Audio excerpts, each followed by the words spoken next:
सभी बच्चों का आज के कार्यक्रम में स्वागत है। बेटा, हम क्लास 7th का चैप्टर नंबर 8 करेंगे, राशियों की तुलना। हमने ये चैप्टर कंप्लीट कर लिया है और हम इसके कुछ पार्ट को रिवाइज करेंगे। सबसे पहले अनुपात जो है उसको रिवाइज करते हैं। अनुपात का चिन्ह हमें पता है, इस प्रकार से दो बिंदी होती हैं ऊपर नीचे। और अनुपात हमें किस प्रकार ज्ञात करना है, देखिए 30 पैसे का अनुपात 5 रुपये से क्या होगा। यहाँ पर पैसे हैं और यहाँ पर रुपए हैं। सबसे पहले दोनों राशियों की इकाई समान हमें बनानी है। 1 रुपये में 100 पैसे हैं, 5 रुपये में 5 गुना में 100 500 पैसे होंगे। इसका मतलब 30 पैसे का अनुपात हमें 500 पैसे से निकालना है। 30 का अनुपात निकालना है 500 से, तो 30 ऊपर आएगा, भाग में 500 आएगा, शून्य से शून्य कैंसिल हो जाएगी। 3/50 हमारा होगा, तो हम इस बटे के निशान की जगह अनुपात का चिन्ह लगाते हैं। 3:50 हमारा उत्तर होगा। उसके बाद देखिए, मेरी कार 25 लीटर पेट्रोल में 150 किलोमीटर की दूरी तय करती है। 30 लीटर पेट्रोल में यह कितनी दूरी तय करेगी। अनुपात का हम यहाँ पर प्रयोग कर रहे हैं। सबसे पहले 25 लीटर पेट्रोल में गाड़ी द्वारा तय दूरी 150 किलोमीटर है। 1 लीटर में हम निकालेंगे, पहले ये अनुपात का ही प्रयोग है, 150 भाग में 25।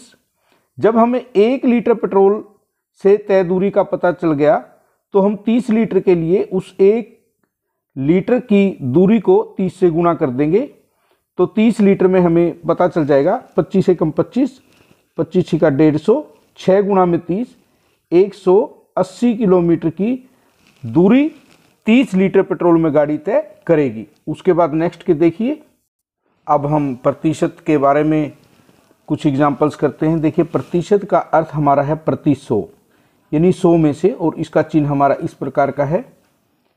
यदि आपके पास 8 लाल रंग के और 12 नीले रंग के मनके यानी कि मोती हैं, तो उनका अलग अलग प्रतिशत ज्ञात कीजिए। सबसे पहले लाल रंग के मनके हम लिखेंगे 8 हैं, नीले रंग के मनके हमारे 12 हैं, और कुल हमारे पास जो मनके हैं उनकी संख्या 20 है। यदि लाल रंग के मनकों का प्रतिशत हमें ज्ञात करना है, 8 मनके लाल हैं और कुल हमारे पास 20 हैं, यानी 20 में से 8 की संख्या है लाल मनकों की। 100 में से हमें निकालने हैं, तो भाग में 100 लेना है, तो हमें गुणा भी 100 से करनी पड़ेगी। दोनों अंश और हर को 100 से गुणा करने पर हमें ये प्राप्त होगा, 100 से ऊपर की और 100 से नीचे। ये हमें प्रतिशत के लिए रखना है, तो इसको हम बाकी बचे हुए को हल करते हैं।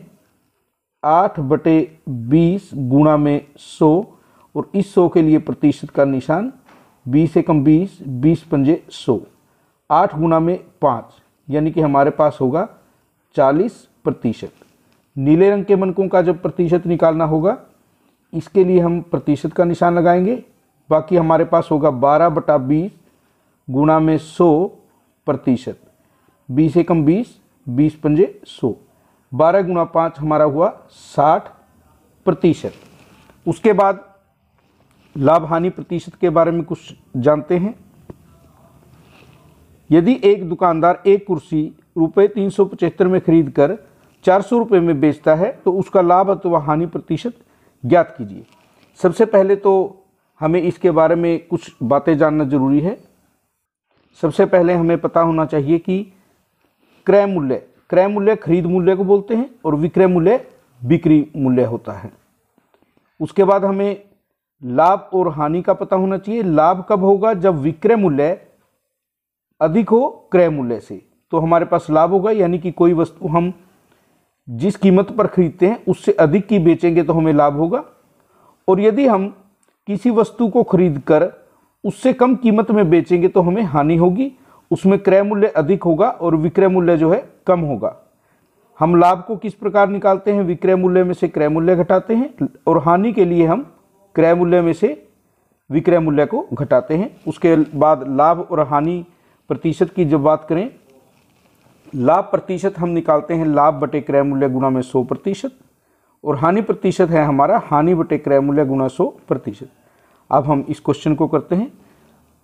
कुर्सी का जो खरीद मूल्य था उसे हमने क्रय मूल्य कहा है। कुर्सी का क्रय मूल्य हमारा 375 रुपये है और विक्रय मूल्य हमारा 400 रुपये है। क्योंकि अधिक मूल्य में वो बेची गई है, तो विक्रय मूल्य हमारा क्रय मूल्य से अधिक है, हमें लाभ होगा।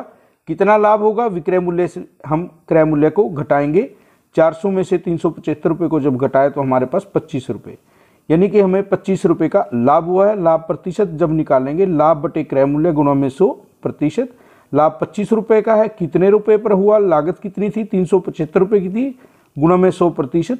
25 से कम 25, 25 से कम 25, बचे 12, 125, 25 बन जाए 125। 5 दिए 15, 5 दूनी 10, 0, 20/3%, 6 से 2/3%, इसको हम लिखेंगे। एक और एग्जाम्पल हम इसके लिए लेते हैं। हमें ये दिया हुआ है कि एक वस्तु रुपये 50 में खरीद कर 12% लाभ पर बेच दी गई, वस्तु का विक्रय मूल्य ज्ञात कीजिए। सबसे पहले हमें देखना है 12% लाभ, हमारे जो दर है उस पर हमें 50 रुपये की वस्तु खरीदने कर उसे बेचने में कितने रुपए का लाभ होगा। वस्तु का क्रय मूल्य हमें 50 रुपये दिया हुआ है, लाभ प्रतिशत हमारा 12%। जो लाभ होगा क्रय मूल्य का 12% होगा। क्रय मूल्य 50 रुपये है, उसका 12%, इस निशान के लिए हम बटे में 100 लगाते हैं, अभी बताया था जैसे कि। तो 2 से हम काटेंगे, 50 से कम 50, 50 दूनी 100, 2 एकम 2 और 2 6 12, हमारे पास 6 रुपये आया। ये हमारी लाभ की राशि है। विक्रय मूल्य जो होगा, जितने में हमने वस्तु को खरीदा था और उसमें लाभ को जोड़ देंगे। हमने 50 रुपये की वस्तु खरीदी और 6 रुपये का उसमें लाभ कमाया, तो हम उसको 56 रुपये की बेचेंगे, तो ये वस्तु का विक्रय मूल्य होगा। आपको इस चैप्टर को अच्छे से रिवीजन करनी है।